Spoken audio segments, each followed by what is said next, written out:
This episode of Play the Bay is brought to you by betonline.ag. The Super Bowl is here, and you can get it in on all the action at betonline.ag. Tampa Bay, the first team in history to play for the title on their home field, is currently a 3.5-point underdog against Kansas City, looking for their back-to-back title for the first time in almost 2 decades. BetOnline has hundreds of props on the game, including game MVP, margin of victory, and even the length of the national anthem. Always available online and on your mobile device. Visit BetOnline today. BetOnline, your online sportsbook exits. And now, welcome to Play the Bay.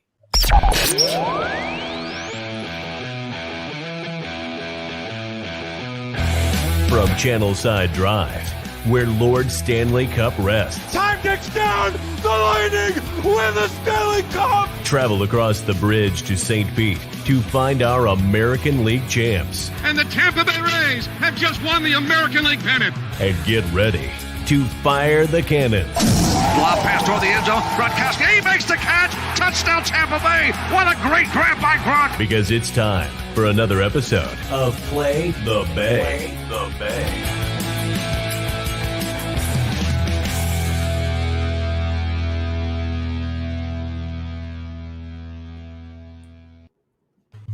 Hello and welcome back to Play the Bay, presented by Bleav Podcast Network and Three Daughters Brewing.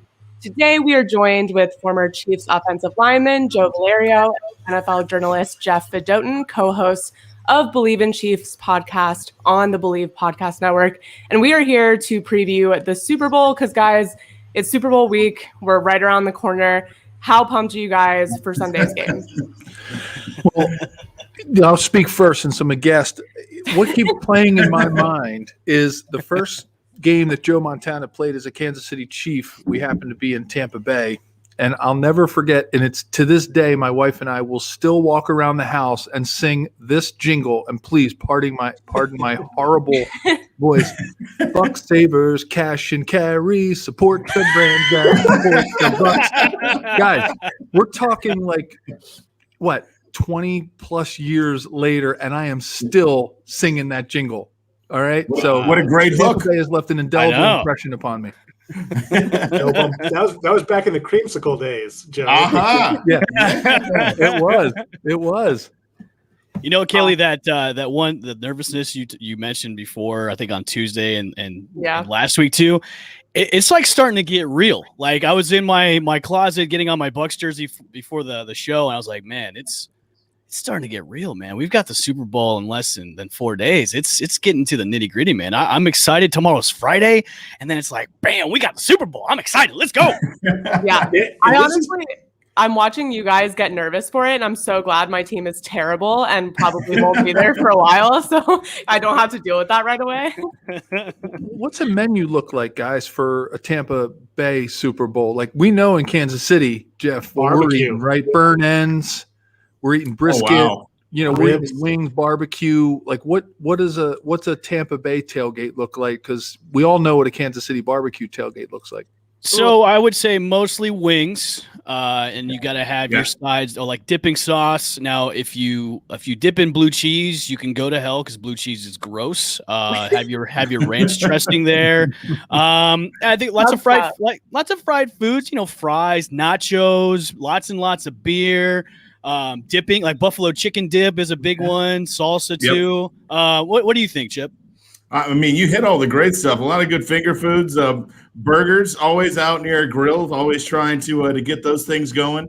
But just really foods that we're not supposed to eat, but you overindulge because you know it's the Super Bowl, last game of the year. You really pack on the pounds for a game like this. I Bleav there was one Super Bowl I ate so much the first half, I fell asleep and didn't wake up until 5 minutes before the game was over. You missed all the good stuff. Super Bowl experience, fantastic. That clearly wasn't Bucks Raiders, obviously. Yeah. No, it was not. No, it was not that one. That's fair. You cannot forget about the pub subs, though. I know Publix is such a Florida thing, but I can't do tailgates without the pub subs. So. There you go. The chicken tender one is probably the best one. Yeah, honestly, I don't know what is the Tampa Bay. If you don't, because you're not from Florida, but if you go in your local area, they have subs named after the team. So they have like the Tampa Bay Buccaneers sub, the Jacksonville Jaguars sub. I don't know if they have a Dolphins sub, but the Jacksonville Jaguars sub is chicken tenders with all this amazing stuff on it. I want to say the Bucs sub is something Cuban. I think the Bucs sub it's like jerk turkey and Gouda cheese with bacon, and then the Chipotle gourmet sauce. I think that's the one. If they had one for Miami, it'll probably like be tuna fish because Bumblebee tuna. That would be the one for Miami. At the closest thing to dolphin safe Bumblebee tuna. It's so disrespectful. It's so disrespectful. But let's jump into the game. We're gonna hit some position groups, talk about who has the edge in this game, kind of defend your team, make your case for the Chiefs, for Jeff and Joe, and then the Bucs for Chip and Evan. So we'll start with the quarterbacks. Obviously, this is really the best quarterback matchup we could have ever asked for in the Super Bowl. You've got Brady, who has a legacy all of his own, and then Patrick Mahomes, who is forging one in front of our eyes over the past few years. So they play completely different styles.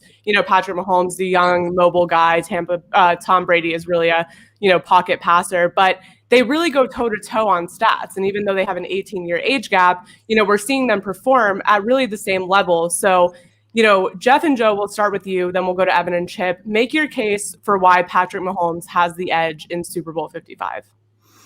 All right, I'll throw it out there. As a lineman, he's the dream quarterback that you want behind you for a couple of reasons. Tom Brady was more like the quarterbacks that I protected throughout my career. Joe Montana wasn't as nimble as he was when he first started playing. So we had to learn how to protect him by keeping a very, a pocket with a lot of integrity, right? And that is one thing that Patrick Mahomes does not need. I keep using this term, he finds the pocket within the pocket, and he has an uncanny ability. He has to have six eyes. I've never really looked that close at him, but he's got to have two on the side of his head, two in the front and two in the back, because he just knows how to deal with the pressure. And that's the one thing I think when I compare him to a Tom Brady is your classic drop back quarterback, the guys that I was used to playing against and with, the John Elways of the world, the Dan Marinos, Joe Montana towards the end of his career, where you had to give him that perfect pocket to be effective. And that's how I think when you look back to the way the Eagles beat the Patriots in 2017, I'm a Philadelphia native, so I was rooting for my Eagles at that point. They really collapsed the front of the pocket or the middle of the pocket and didn't allow Tom Brady to have the vision downfield that he needs as a straight stand-up quarterback. And that's where I think Patrick has a little bit of the edge, is his ability to maneuver in and out of the pocket and find those little pockets, I'm doing air quotes, within the pocket. And that's my opinion of why, as a lineman, I'd rather block for Patrick Mahomes than I would for Tom Brady. For me, 10 Super Bowls for Brady. He might be the best quarterback of all time.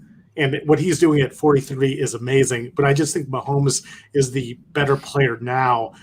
Joe and I talked about this on our Chiefs pod that I really think at this stage, Brady is a game manager. And I don't mean that as a negative. He has so many weapons around him. I think the key is just, kind of give them the ball, keep the Chiefs off the field and kind of move the chains a little bit and not make mistakes.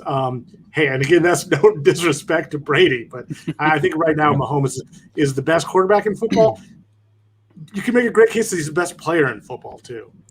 He gives you a margin of error that you might not get with a straight drop back quarterback like Brady. I mean, that's what I was really trying to say. He just allows you the flexibility to block the way that you need to block defensive linemen, and you don't have to be as strict in your protection. And I think that's, just because he doesn't have, the mobility that he had, years ago with the Patriots. So, I think Jeff and I both agree, though. I'm going to just finish with this. He's 10 Super Bowls, guys. Come on. Like, if he wins this seventh, I think that the debate is over. Because there's still the debate. Montana, Brady, Terry Bradshaw. Like, there's these other names that like float around out there. But if he wins this one, it's it. It's over. He's the GOAT. Like, I don't, as much as I love Joe Montana, I played with him. He's like my hero. I grew up watching him, for crying out loud.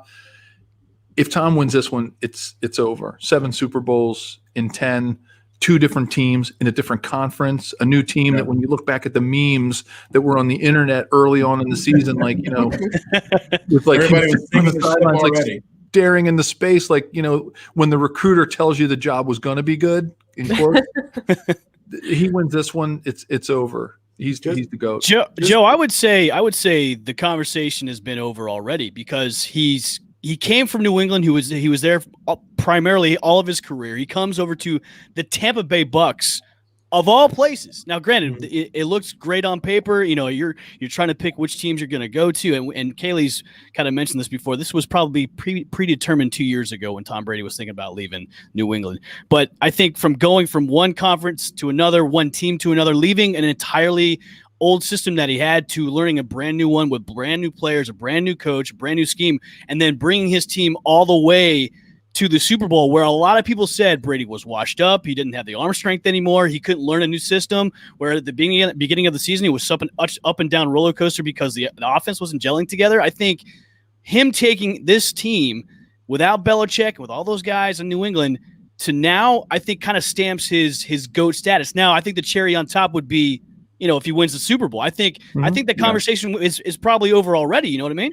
Yeah, I give you that. It's just, you know how fans in the NFL are. They want this win, and, right? That's true.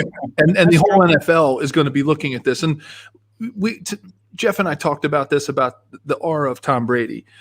God, except for a couple of things and a couple of gaffes that he had, you know, in his career with the Deflategate and just some little things that happened.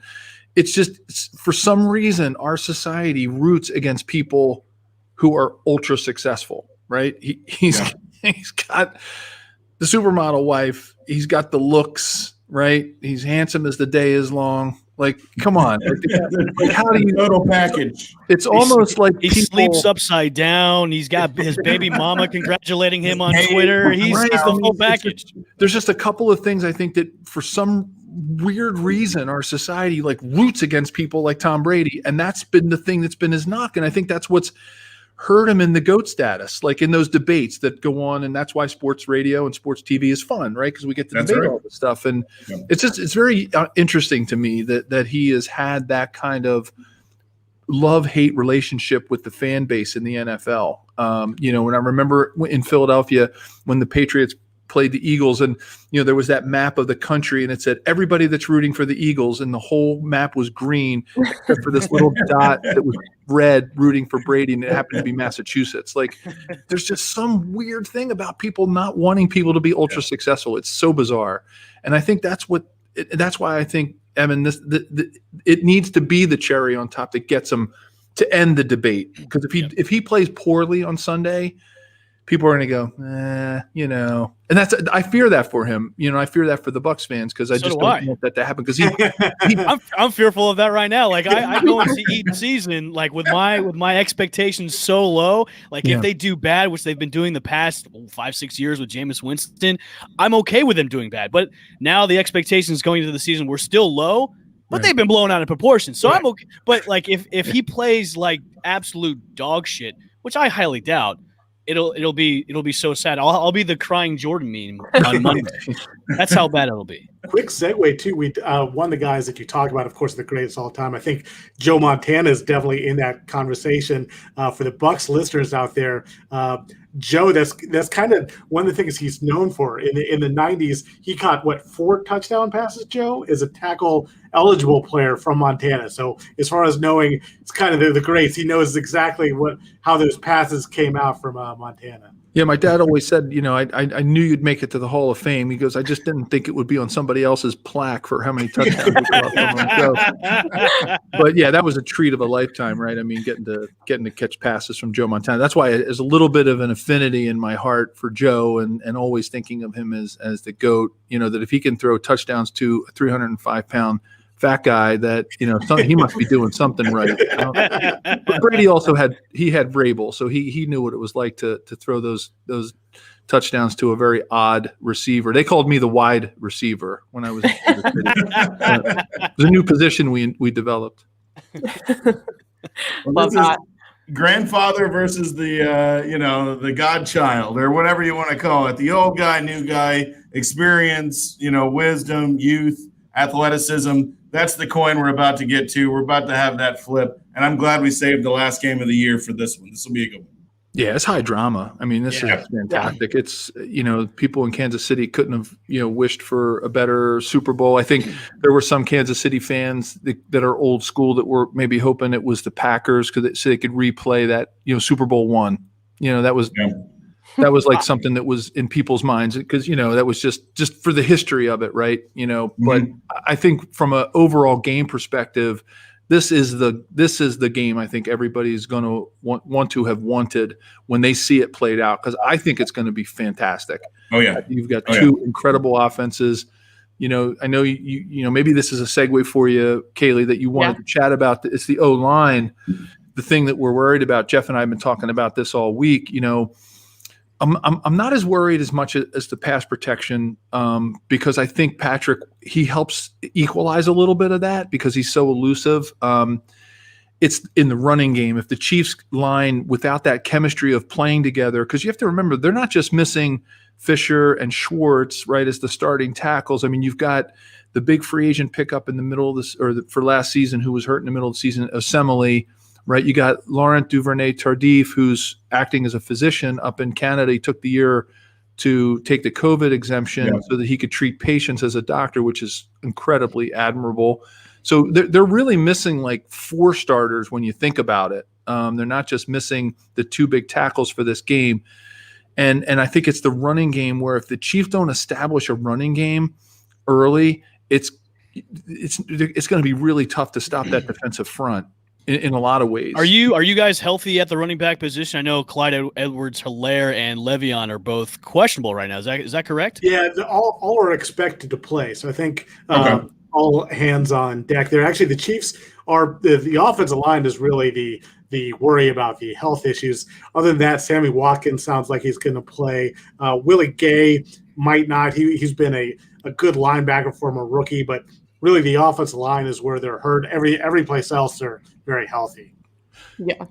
Let's talk about that a little more. Obviously that offensive line really sets up things for the run game, which I think both of these teams probably need to establish early. And, on the Tampa Bay side, they've really gotten the best out of Leonard Fournette, who didn't have that high of expectations coming into the season. That's your boy. That's your boy, Kaylee.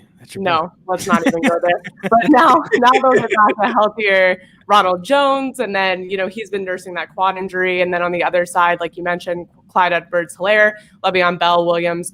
So given the run game evolution of the Tampa Bay Buccaneers, Evan and Chip, we'll start with you.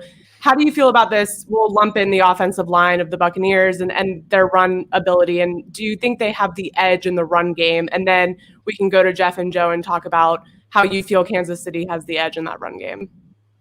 I think run game for us, Evan. I mean, I like our offensive line. It's kind of been settled now. The only unsettling thing has been the tailback position. Obviously, Fournette is, come in and subbed really nicely while Jones has been hurt, but he's supposed to be 100%. So I think you're going to see the carries shift back, maybe towards Jones a little bit more, obviously, depending upon where he really is on a health scale. I think he's going to be fine. I don't think he should have any issues or anything, or I haven't heard anything. So I think we'll see the carries shift to Jones, but I think this is a great place for the Bucs to really start their offense and get things moving. And I think it'll be a good momentum builder for them. So I feel great about our offensive line and having our full stable of backs.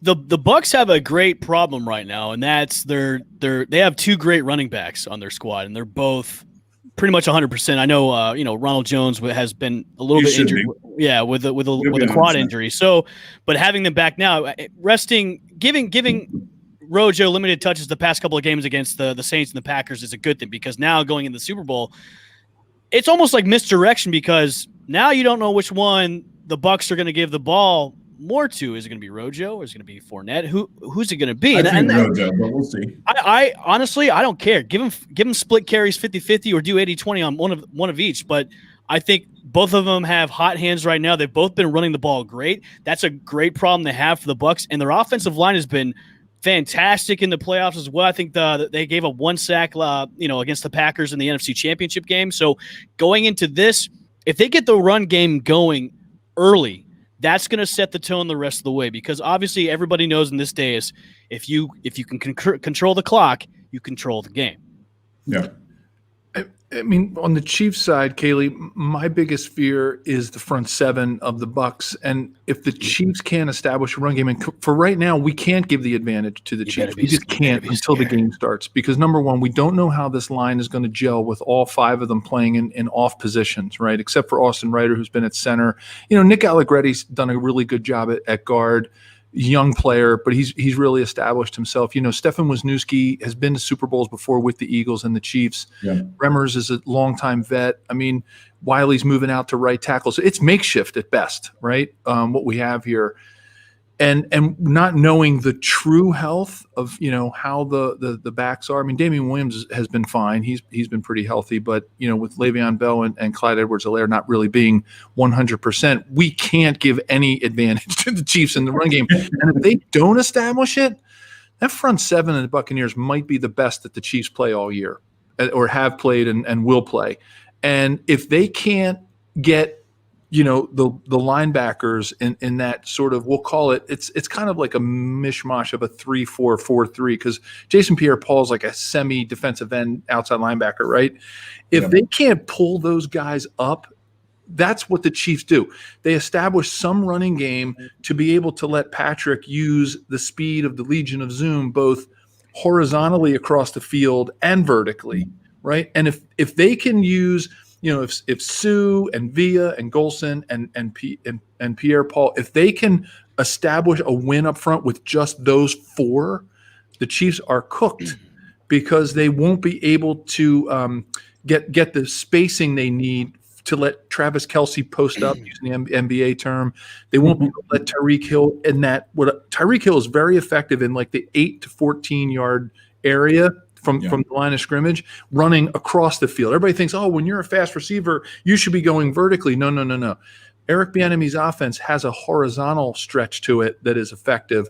And if Barrett and David and White and those unbelievable linebackers, if they're dropping and they're using a 7-man coverage and they're playing a lot of zone, and they can be effective with just 4 guys rushing, wow, that takes the Chiefs playbook from being this thick to like paper thin. Chip, you talked about having Devin White probably shadow Travis Kelce, like dropping back a little bit for that. I think you'll see a hybrid and almost a spy on either Mahomes, or you're going to see he's one of the more athletic guys, younger guys, obviously, that can maybe keep up speed-wise with Kelce or run that kind of spy on Mahomes. We talked about Joe and Jeff, obviously, when Mahomes gets out of the pocket, that's when he's doing most of his damage. I mean, that's when he kills all of his teams. So I think you see a spy or somebody that's kind of in the middle of the field, maybe to cause either congestion for Kelce, maybe bump him off from route, jam him, keep him kind of off step and off his route, and also maybe to spy on Mahomes. So yeah, I think that might happen this week or this Sunday. Jeff, I mean, how do you feel about it? I mean, we've been talking a lot about what the defensive game plan is going to look like for the Bucs. I mean, Joe, I'm going to go on the opposite side as we're talking about running game. I think that's actually one of the few potential advantages for the Bucs. Playoff Lenny doing so well right now with him and Jones. The Chiefs' defense has come a long way since certainly Mahomes' first year as starter and early in the season last year. But one of the few weaknesses they have is still the run game can get to them. They are vulnerable there. The linebackers aren't great, and they can rush the passer really kind of more than they can stop the run. Derek Nottie is a pretty good run stuffer. But I think that's got to be the game plan for the Bucs. They're not only vulnerable there, but you run the ball, you keep Mahomes off the field, and kind of shorten the game. Yeah, for sure. And let's talk, before we get into defense, let's talk receivers. And I'm going to lump tight ends in here as well, just given the nature of Travis Kelce and some of the guys that the Tampa Bay Bucs are using really well as a receiving tight end.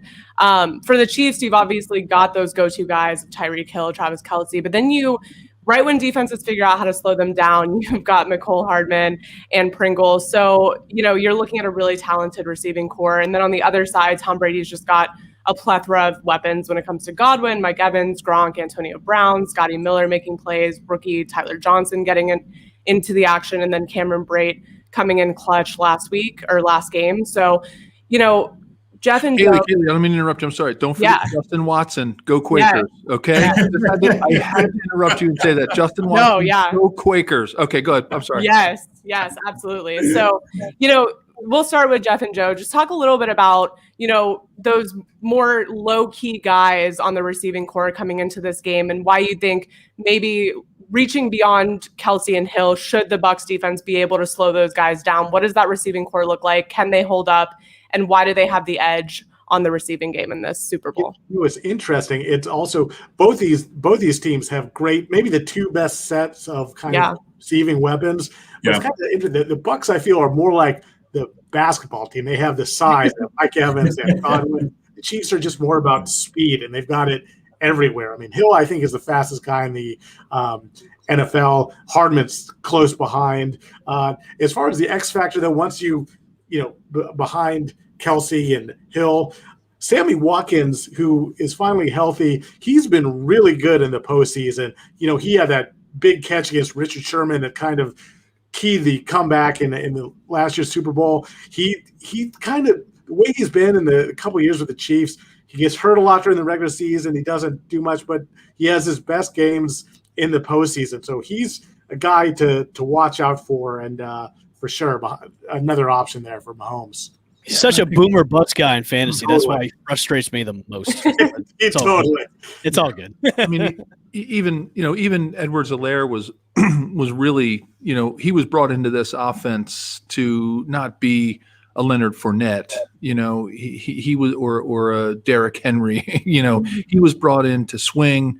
He was brought in to use his speed and to give Eric Bieniemy as the OC one more option in the playbook to spread things out, right? He wasn't going to, it's not 3 yards in a cloud of dust with Clyde Edwards-Helaire. So, his health and him being able to be used effectively in the game as a receiver is going to, I think, really help open up things for that hurting offensive line, that if they can treat him almost like, the passes to Clyde Edwards-Helaire are almost like extended handoffs.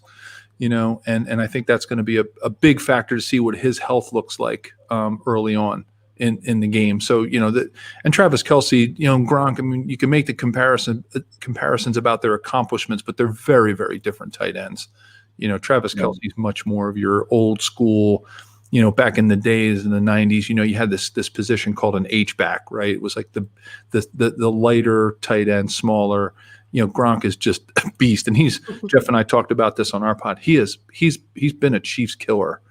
Like, he has been somebody who has really beat the Chiefs up, and I just think the Chiefs fans down in the AFC Championship game, Joe, and Mahomes' first year as starter, he had a big conversion against Eric Berry.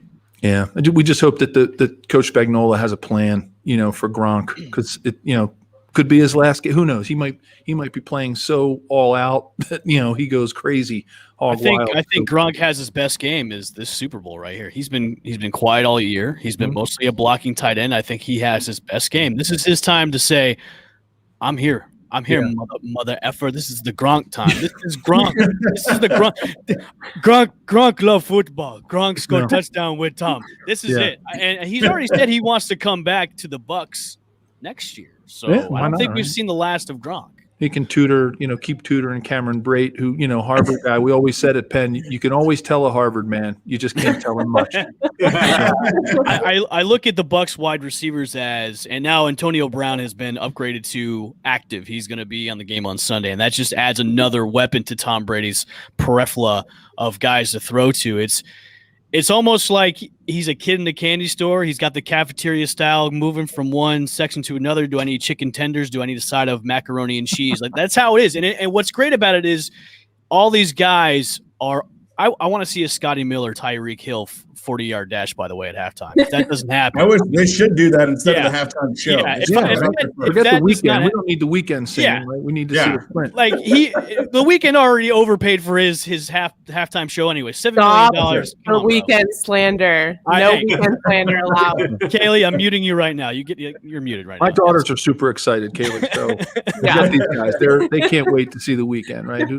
I look at the wide receivers that he has and the tight ends that Tom Brady can just throw to. And we've got guys like Scotty Miller, and then we got Tyler Johnson in there too, who have made big plays the past couple of weeks. So it's almost like confusion for your guys' secondary. It's like, who are we going to be covering the most? Because who is Tom going to be throwing to? And we don't know who's going to be that favorite wide receiver like he kind of used to have in New England, because, back in the day, Wes Welker was his guy, or Edelman and Amendola was his guy, or Gronk. But now Tom Brady's got so many dudes to throw to. It's like, all right, who are we really going to be, putting that double coverage on? Who are we really going to be having man-to-man with our best corner on? It's almost too good to be true, I think.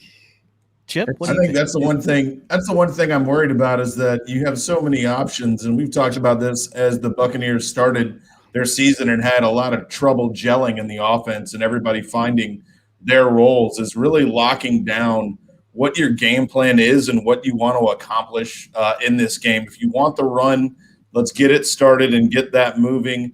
That'll lead to play action, and that'll lead to some looks maybe down the field. But really, we have to be careful. Just in the middle of the field, we know Tyrann Mathieu is going to be running around over there.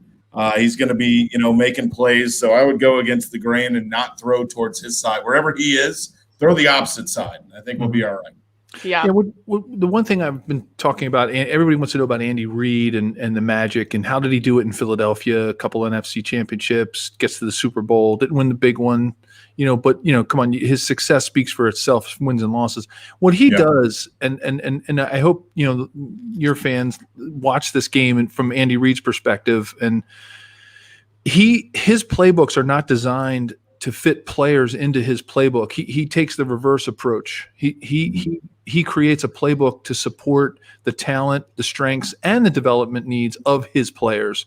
So it's a very customized playbook on both sides of the ball, and I think that's what makes him successful. And I think it's why the Chiefs always start a little bit slow in games, because it takes him a little bit of time to develop the game plan that's happening in the game. Like the one thing that Andy Reid and Eric Bieniemy do, especially on the offensive side of the ball, they prep, like every NFL coach. They're 23 hours a day. They're working and they're watching hundreds of hours of film and all that stuff.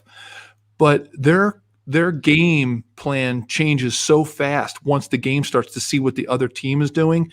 And it just that's why it always takes the Chiefs that one quarter to really get going. And, my fear is, I just hope that, you got a guy like, Tom Brady, you just can't give him that inch, right? He's going to take a mile, and it can't be 14-0 against this team the way it's been against other teams. That's just my opinion, And Jeff and he'll tell you, we're not just homers about the Chiefs because we cover the Chiefs and I played for the Chiefs and all that. We really look at this objectively, and we've been very objective about this team. And that's the one thing that has always scared us, as their slow starting and their ability to put up, or to put their foot on the gas pedal and accelerate through the win. That's scary with a guy like Tom Brady. It can't be let him have the ball at the end of the game, or let him get up 14-0, especially with a guy like Fournette who could pound it, till the day is long. It could be a long day for the Chiefs if anything like that happens, because, even in that Bills game when it was 9-0, Jeff and I were a little worried. We were kind of texting each other, like, if Josh Allen would have gone off and had a game like he had, 9-0's tough to come back in the NFL. So it's Joe, you have no idea how nervous Chip and I were in the NFC Championship game when Tom Brady says, "You know what? I'm going to throw 3 picks and make this an interesting game, going really late into the fourth quarter." And it kind of mirrors of what we're saying is I would love the Bucs to start off fast and then hopefully keep the foot on the gas, instead of what they did against the Packers. Was the second half, it was almost like they let the foot off the gas after the Cameron Brate touchdown. It was almost like, okay, we can run the clock out, we can be game managers, but in the third quarter alone, the Packers control that clock. And that's something you don't want to give Patrick Mahomes, especially going into the third and then into the fourth quarter. I interviewed Mark Schlereth today, and he's like, don't give Patrick Mahomes the ball late. That's the worst thing you can do. And we've seen that before last year when you guys played Houston. Like, Houston was up, and then all of a sudden Houston said, "You know what? We're going to let the Chiefs come back and have this huge comeback." And that's something that, I'm a little wary of, because we've seen the Bucs do this before. They start off fast, and we saw this last year, even without Tom Brady there, with Jameis Winston, they would go up really big on games, but they couldn't close it out. And we've seen this a few times before during this year for the Tampa Bay Buccaneers is, start off fast, get up high, second half comes third and fourth quarter is, but teams are starting to come back. It's like we can't do this in these types of situations, especially now against Patrick Mahomes, who is the new guard when it comes to elite quarterbacks, and that's something you don't want, especially in the Super Bowl. Yeah, and I'm fearful if the Chiefs, for the Chiefs fans, if they get into that position where they've got to really rely on Patrick, it could be all out assault with that defensive line, right? I mean, just look at what they did last week. I mean, or 2 weeks ago, I should say, that they were abusive, right, up front. I mean, it's like an offensive lineman. I wake up in cold sweats thinking about blocking guys like that and having to deal with the stunts and the twists and everything that they were throwing. It gives you fits. And I just fear that if the Chiefs get down, that's my biggest fear for the Chiefs, is getting down by too much, an insurmountable lead, because, I mean, it's going to be blood in the water. And Ndamukong Suh, it's just going to be Devin White, Shaq Barrett. They can smell it. They can smell it, and they love it, man. Yeah, that's going to be. Look, this game, it's going to be the tempo is going to get set really early, and I agree with that too. I think it's going to be both sides of the ball trying to establish something in the run game to keep people honest. That's my opinion. And if I'm not Eric Bieniemy, or I'm not the Bucs OC either, but my humble opinion, I think both teams are going to try to establish something in the run game early to see what they can take advantage of. And if they can get a team on their heels a little bit in the run game, then it opens everything up for them. And I think, the first quarter could possibly be relatively low scoring. It could be kind of a possession thing where they're trying to just, take control of the field and then see where they can open up. And it could be, it could be the second, third quarter when things just all of a sudden the playbook just, it's like, oh, and the Angels come down. And the OCs look at that and go, okay, now we got them where we want them. And I think personally it's going to be trying to establish in the run game. Because as beat up as the Chiefs line is, they're still really physical. This five that they have playing is a very physical five. They're all kind of like real smash mouth, blue collar linemen. They're not, they're not these elite pass protectors. So they're gonna be trying to smash the ball, I think, and try to establish something early. That's what I kind of think. Joe, I think that pass rush that's giving you cold sweats and maybe some traumatic stuff. Get into it another session, but I really think that's going to be the story of the game. The Chiefs have had, we talked about kind of their mash unit all season long on the offensive line, and they've still done well. Only allowed 24 sacks despite the having the third most passing attempts in the league. But that Bucs pass rush that has 48 sacks. Mitchell Schwartz was their best lineman. He's been out for a good chunk of the year with a back injury. Very, very unlikely he plays. But then the Eric Fisher injury in the AFC Championship game. Joe, what was that? He's the blindside tackle. Joe, what was that stat you had that when he and Mahomes don't play? With Mahomes as the starter, right? Take away any time he didn't play. With Mahomes as the starter in the last two seasons and Eric Fisher as his left tackle, the Chiefs are 27-1. With Eric Fisher not playing and Mahomes as the starter, the Chiefs are 3-3. So that's stats. Sometimes they don't lie. Sometimes they're deceiving because you never know what else is going on, with other teams or who they were playing. But it still should give you fits as a Chiefs fan to think, ooh, what is it going to look like? How much are they going to be chasing Patrick around in this game, and is he going to be able to find that pocket within the pocket with a front four and a front seven, I should say, not even the four, but the front seven that the Bucs are going to throw at him. So it's, again, like I'm going to agree with Jeff. I think this game is going to be won up front. Of course, I'm an ex-lineman. I always say that. But, I think everybody's going to be focused on Brady Mahomes, and they want to see this old guard, new guard. But, this game really, I think, is going to be established up front and on both sides of the ball, too, because I think Tom Brady's one of his biggest weaknesses is the pass rush right in his face. And if the Chiefs, if Spagnuolo can put together a game plan that still protects the integrity of the defensive coverage in the pass and still get pressure in Tom Brady's face directly up the middle of the pocket, then it gives the Chiefs backfield a chance and gives a chance to get Brady out of his game. So again, even though I'm a homer when it comes to O-line play and D-line play, I do think that this game is really, as much as we want to tout the Brady-Mahomes matchup, I think it's really going to be one up front. Yeah, that's a good thing that you brought up, Joe. And Nice. Jeff, I know you were about to jet out of here. I wanted to ask you, you guys, aren't you guys kind of licking your chops, especially with the Bucs' weak secondary? Secondary hasn't been all that great against elite wide receivers. We saw that against you guys in Week 12. Tyreek Hill. He's still catching passes from Week 12, probably. Tyreek, Tyreek. Devonta Smith on Alabama looked at that game tape and said, I'm going to do that against Ohio State. That's what I'm going to do. And he did that. So, my question to you, Jeff, is, with all the concern about the front seven, what's your opinion about our secondary, though? That's a great point. Like, the biggest advantage the Bucs have is what we just talked about, is potentially their pass rush, potentially that defensive line that gets to beat up Chiefs offensive line. The biggest advantage that the Chiefs have is certainly this Legion of Zoom. They're great receivers against the Tampa secondary, the quarterback specifically, which we saw in that previous matchup in November. I think they are licking their chops. I'm curious, Kaylee, Chip, and Evan, to hear your guys' take, though. I know Todd Bowles is very aggressive. Usually the game plan against Mahomes is you don't blitz him. He's better against the blitz, and he picks them. They were so aggressive in that game, and it burned them. They left Hill, one-on-one coverage on Hill, which you can't do. I expect them to be they'll blitz more than the typical defense, but I expect them to be much more reluctant in the first week and not allow that. But yes, I agree, Evan. I think that might be the difference in what I think is going to be a close game. Is I'm not sure if the Bucs cornerbacks can stop the Chiefs receivers.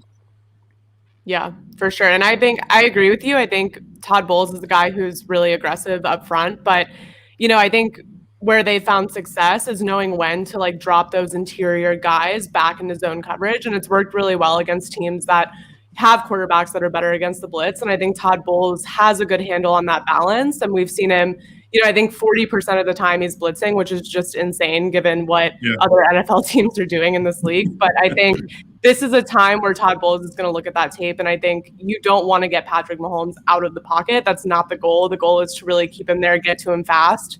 So I think he's gonna have a very balanced defensive front. I expect him to drop, Ndamukong back a little bit, Vita Vea back in his zone. I expect them to do those kind of things, get creative with it. Yeah, I'm just hoping the Bucs secondary, prays to God and Allah, or maybe else sacrifices a live chicken before the game just to get that extra mojo going into this game. Because if they played like they did in Week 12, it's going to be a long afternoon, and we don't want that. So, but we've seen progression. That's the great thing about this, as we've seen progression after that bye week. Like, the secondary is really gotten good, and they've gotten good when they needed to, especially in the playoffs. They've really played well, and I was really impressed against not only the Saints but against the Packers too. I mean, shutting down Devontae Adams and also Michael Thomas, that's pretty good when you can do that. So my concernicus isn't as much as it was a few weeks ago, but I'm still concerned about the secondary going into this game. Yeah, I think instead of sacrificing chickens, I think what the Bucs coaching staff needs to do is watch the way that the Saints rushed Patrick Mahomes. I think that was a classic. This whole term came out of that, the mush rush, I guess they called it, because the classic pass rush against Patrick Mahomes, where with the two defensive ends, taking the arc around the tackles, and then your two guys interior stunting or doing something to create some havoc in the middle of the pocket.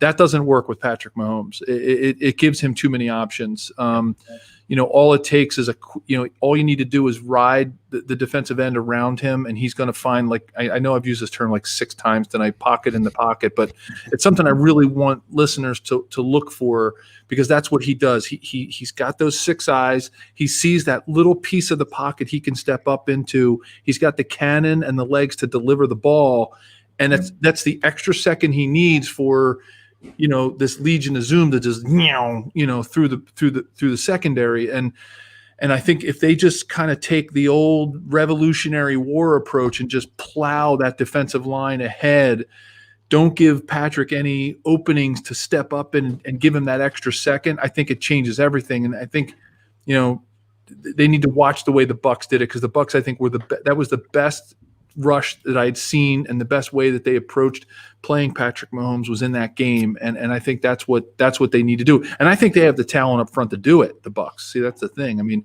they don't need to do anything special. They're that good. And like I said, the more they can just let those 4 guys do their thing and drop everybody in the you get 7 guys back there. That could be a long day for Patrick if 7 guys are dropping. So yeah, for sure. And Jeff, want to be mindful of your time, but let people know before you hop off where to find you, where to find your work. Go ahead and plug all your stuff before you have to go. Thanks, Kaylee. And I was laughing at that last comment that came. Joe Boo. love it.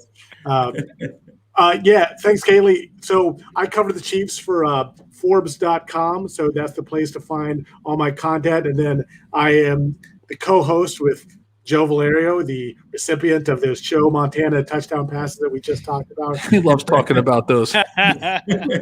Chiefs. So, yeah, guys, thanks so much for having me, and good luck on Sunday. Yeah, good luck as well. Thanks for coming We'll on. have to do a bet, maybe ribs, or we'll do 3 Daughters beer, maybe up to you guys, or whatever, something around that area. We'll have to figure it out before game time. And we'll also have to, we know Mahomes is going to be back in the Super Bowl, and we know Brady is going to play until he's 53. So True. During the Super Bowl again, we'll definitely do this. So. For sure. Like it. Thanks so much, Jeff. Welcome. Yeah, let's jump into a little bit more about these specific players on defense. Like Joe mentioned, both of these defensive coordinators, I feel, have done a really good job of playing to the strength of their players, not really designing a defensive scheme, but really letting these guys kind of feel out where they need to be on the field and where they're going to perform best. We've seen that definitely with the Chiefs, who've really grown to have this personality and swagger since last year. And the Bucs, obviously, you saw some shifting with JPP. You saw it with Devin White. And coming out of that bye week, they really found their stride and came into their own. So I'm interested to know from each of you, what is one guy on each of your respective defenses that needs to step up in this game to secure a win for each of your teams? We'll start with Joe. It's, to me, it's got to be Chris Jones. There's a lot of pressure on him, and I put it a close second, not to take the easy way out. I put it with Frank Clark, right? I mean, these 2 guys signed some major deals, and not that it's about the money and about all that stuff, but they established themselves in the offseason as marquee free agents and people that deserve those big dollars. And the Chiefs made huge investments in them. And to me, like I said, not to keep beating that to a pulp, but the rush they have to get to Tom. They got to get to him because he's too good. You don't get to 10 Super Bowls by being average. It just doesn't happen. And when you look historically at every Final Four, we'll call it AFC, NFC championship game, it all comes back to having a marquee quarterback, right? So let's just end it right there. Quarterbacks are important. It can change the game. And if Clark and Jones can't get to him on Sunday, it's going to be a long day for the Chiefs defense. I mean, they're a bend, don't break defense. And if they can't get a turnover off of a fumble, I go back, I've been replaying the Eagles game in my mind when the Eagles beat the Patriots in 2017. And, I just keep going back to the way that they rushed Tom Brady and how they just had him so flustered. And if the Chiefs don't do that, Kaylee, I don't, it's going to be a long day for that secondary. It's going to be a long day for, them trying to establish some kind of a run stop, because that's been a little bit of their Achilles heel at times. That's what keeps Jeff and I up at night. Our podcasts have been 80% of our talks have been about, oh my God, how are we going to stop this running back? Because in the AFC, it's just one good running back after another. Mm-hmm. And I think it's a very long answer to a short question. I think it's really comes down to Chris Jones and Frank Clark getting to Tom Brady. And if that doesn't happen, it's going to be a long day. Go ahead, Evan. I think out of all Bucs fans, I think we all know the person that really needs to step up the most, and that's Carlton Davis. Yes. He needs to have the game of his life this Sunday, because after Week 12's performance, where pretty much all of Bucs Nation was calling for his head because of the clinic that Tyreek Hill was putting on as Carlton Davis was, looking ahead as Tyreek was just running away with the ball. That's the one. Like, I could say Shaq Barrett, I could say Devin White, but those guys, they don't need to step up because they've already done that. Maybe Shaq Barrett a little bit more because he's probably going to be in a contract after this, this year because he's on a 1-year deal. But Carlton Davis is a guy that needs to step it up big time, because if he's going to be playing like that against Tyreek Hill, what we saw in Week 12, and Joe, you said this too, it's going to be a long afternoon, and that's something we don't want as well. Carlton Davis that's the guy. He needs to be the shutdown corner we need on Sunday against Tyreek Hill, and that is it. The Legion of Swoop, that's what it's called in KC for your wide receivers? Legion of Zoom. Legion of Zoom. I'm sorry, Legion of Zoom. I'll trademark the Legion of Swoop, but that's the Eagles. Yeah. The Eagles mascot is Swoop. We don't talk about the Eagles on this show, Joe. We don't mention them at all. They're terrible fans. We don't mention them at all. But yeah, I think Carlton Davis is the guy that really needs to step up the most and be that shutdown guy against Tyreek Hill. So hopefully that happens. I mean, I'm still iffy about it. It's the second. I mean, it's the secondary. We need to show a massive change and learning from what happened in Week 12, and everybody back there needs to have a chip on their shoulder and show that they can hang with the Chiefs and they can make up for the mistakes they've made. But let's be honest, there are not many corners that can cover Tyreek Hill one-on-one. There haven't been all year. So I'm not looking. He's going to get his. He's had 100 yards in every playoff game. He's going to score a touchdown or two. So you're not going to stop him. You just want to contain him. You don't want the 80-yard bombs, 60-yard bombs. You don't want those. Keep them in, the red zone and take field goals. Let Butker go out there and just kick his ankle off, fly into the stands. I hope it goes off.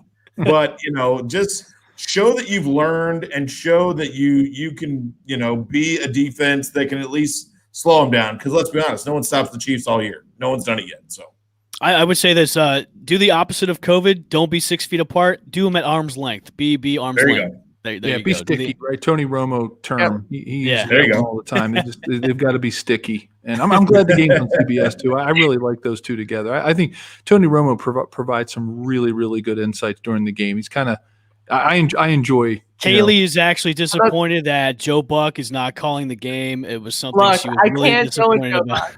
I can't go with Joe Buck. I love Tony Romo, and I get so much flack for it. But I love everything he does. I think the energy, hearing his perspective is so unique on broadcast. So I love everything he does on broadcast. Well, he's cerebral too, so he can read the play. He diagnoses, and you get that inside track. When the huddle, when quarterback's up the line, he's making the reads because that's what he's so used to doing. Yeah, you don't want to schlub like me, offensive lineman. All I'm going to be telling you is about the guards pulling and the Hey, you had to make the line call. Tackle.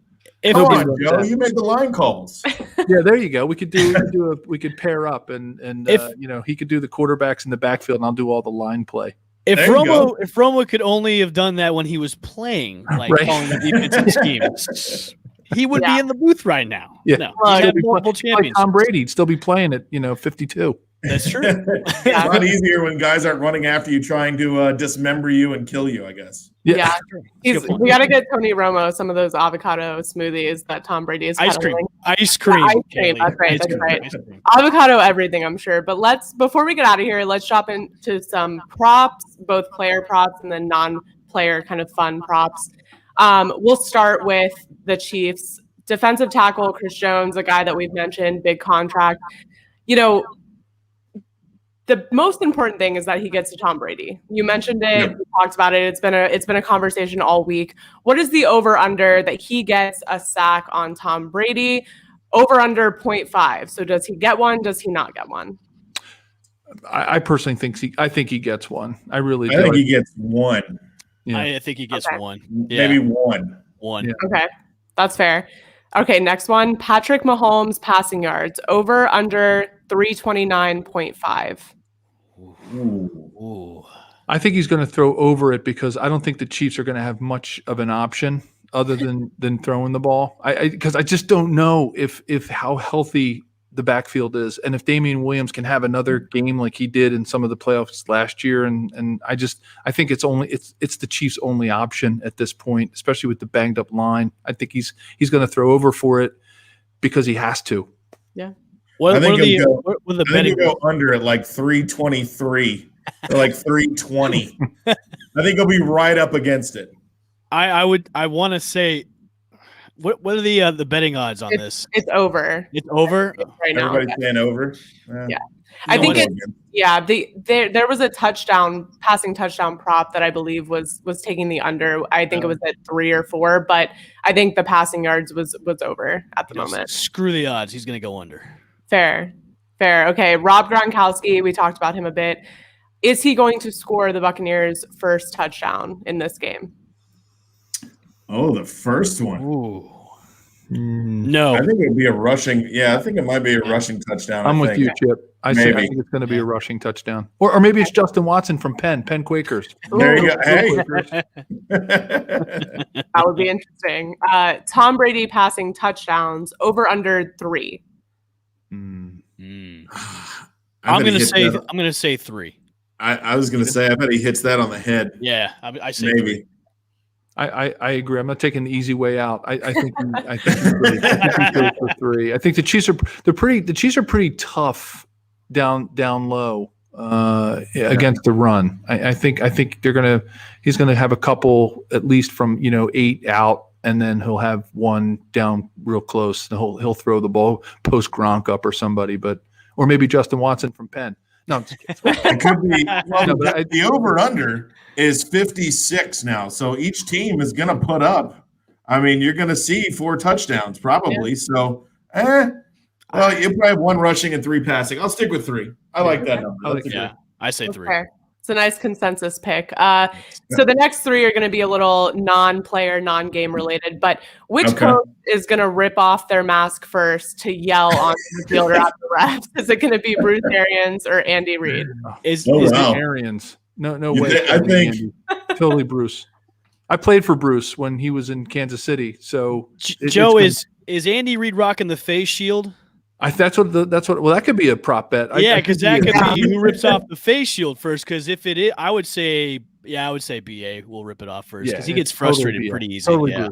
I think Andy Reid will move his up or reposition it. I don't know if he'll throw it off, but I think Andy Reid will be that a lot. I think he'll be moving it around. If BA's wearing a face mask, he'll have one of the surgical masks. He'll have it on his nose, covering like half his mouth. That's what he'll do. Improper wearing of mask. I do miss the Andy Reid from week 1 where it was just fogged up and he was still calling a lot of memes. Plays. Yeah, can't see the field. Calls fantastic plays, wins the game. But the next one is which Tom Brady fact will be mentioned first? The fact that he's 43 years old, or the fact that this is his 10th Super Bowl appearance? 43 definite. Got to be the age. Hands down, the age. Yeah. I mean, I'm still waiting for the age comparison of Mahomes and Brady. Like, I haven't heard that a lot.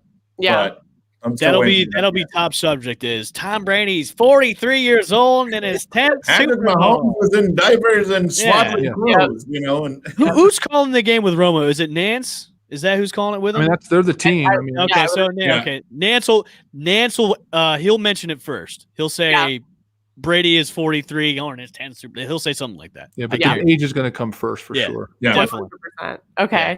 Last one. How many times will Bill Belichick be mentioned in the broadcast? Over under 2. Over under 2. Over. I don't 0. I think over. I don't think they bring him up. I really don't. I'm gonna go. I think it's gonna be at the beginning and of the end. Once at the beginning and then once at the end. That's fair. Yeah. Does pregame count, Kaylee? Yes. I say over. How soon in pregame? The thing starts at 2:00. So not the BS, like pregame. The fluff. Not the fluffy bowl. Not all that. They need to put a time on that, like 5:30 Eastern. Okay. Yeah. 5:30 leading up to like the national anthem, all of that. 0. I think I say twice. 0. 0 time. They may mention it early at 2:05 when they're talking about when they're doing the pre-game. Yeah. But I don't think he gets mentioned once the game starts. Or I think they'll mention it because of the way. So they'll have that kind of like the timeline. Brady leads Belichick in New England, comes down to Tampa. I think it'll get mentioned twice. That's what I think. Even in twice. passing, yeah. I mean, Yeah. that's right. That's good, Evan. That's a good point. I didn't That's a really good think point. about Yeah. that. The timeline. That's Because very they always do that timeline thing, especially if a player moves from another team. Like, okay, Brady, at this time last year, Brady was making his announcement. He's leaving Yeah. New England, leaving Belichick. I think that's going to happen. How That's about definitely Robert Kraft. Are they going to mention him or no? They probably won't mention him. Is his massage case still pending? Because if it is, I don't think it will. Yeah. To be fair, he is flying I Oh, wanna say down. They're vaccinated using the healthcare Patriots workers plane. on the Patriots plane to Tampa Bay. So they will That's mention cool. him. They will mention him for that. That's So cool. yes, it is That is cool that the NFL is doing that. Props to Yes. both organizations, the Absolutely. Chiefs, the Bucks, the NFL, and any other team like Robert Kraft and the Pats that are doing that for those frontline workers It's that are amazing. vaccinated. I just think that is so cool. It's awesome. So cool. Yep. Awesome. Yeah. Before we get out of here, Joe, plug all your stuff. Where can people find you? What are you working on? Let them know where to go. Oh yeah, sure. No, thanks, Kaylee. At Joe Valerio 73 on Twitter, and we have the Bleav in Chiefs podcast on the Bleav Podcast Network. I'm a podcaster and dad by night, insurance broker by day. So I don't think anybody really cares about that insurance piece. My dad said when I went into the insurance business after risk management, after I left football, he said, Joe, I don't think 70,000 people are going to scream when you make an insurance sale. I said, you're right, Dad. They don't.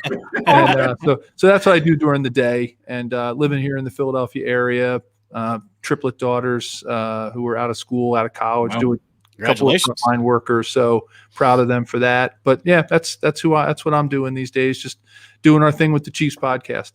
Awesome. Guys, any final thoughts before we get the heck out of here? I'm just ready for game time now. I feel like, a lot of people, we've talked about it, analyzed it, chewed it up, spit it out, moved it around. So I'm ready. Yeah, for sure. Evan, anything? My daughter's been saying "Go Bucks" all night long, but she won't say it now, and then she's blocking my camera view. I love it. Aw. That's great, I Evan. love Enjoy it. It goes fast, my friend. I know IPA. The IPA of the day is the former New England IPA from our sponsor, Three Daughters Brewing. And I did.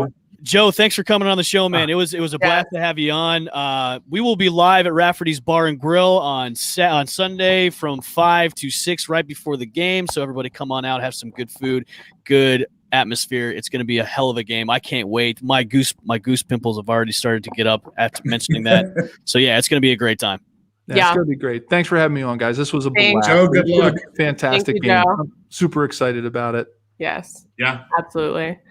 Awesome. Thank you, guys. I do want to mention before we go, historic Super Bowl, Sarah Thomas, first female official in the Super Yes. Bowl. We've got 2 Black offensive coordinators calling plays on the sidelines in the Super Bowl. And then we've got Lori Locust and a couple other female coaches on the Buccaneers sidelines. So keep an eye out for those things. But thank you guys for tuning in into the comments, for coming back and listening to another episode. You can find us on Twitter at PlayTheBayTB, on Instagram at PlayTheBayTB, Facebook PlayTheBay2020, and Apple, Spotify, rate, review, subscribe, and we will catch you guys on Super Bowl day.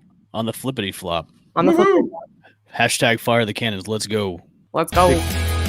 Thanks for listening to Play the Bay. We'll be back again with another episode on the Bleav Podcasting Network. If interested in advertising, please contact Bleav.com.